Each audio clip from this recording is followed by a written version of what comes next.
Hello everyone, আজি ৰাতিপুৱা পুৰা হাসি কাছি লৈ পেলাই মই ওলালো লগৰটোৰ ঘৰলৈ যেহেতু তাইৰ আজি দাদাৰ ৰিং সেৰেমনি আৰু শুভকামলৈ যোৱাৰ আগতে এয়া সকলোৱে নেদেখাজনৰ ওচৰত সেৱা ধৰিলে আৰু বাইজনে এইপিনে সকলোকে মিঠাই খাবলৈ দি আছে যেহেতু শুভকামত যোৱাৰ আগে মিঠা খোৱাটো এক পৰম্পৰা। তাৰপিছত আমি দৰাঘৰীয়া মানুহখিনি কইনা ঘৰলৈ যাবলৈ যাত্ৰা আৰম্ভ কৰিলো। এয়া আমি কইনা ঘৰ পায়ো গ'লো।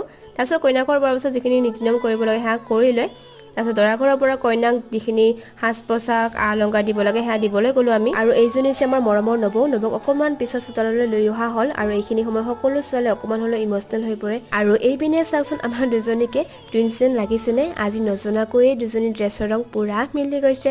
তাৰপিছত নীতি নিয়ম ভাগ হোৱাৰ পিছত আমি গ'লো পুৰি নাৰিকল আৰু মিঠা খাবলৈ। মানে ৰিং চেৰিমনিটো এইটোৱে মেইন পাৰ্ট হয় ন।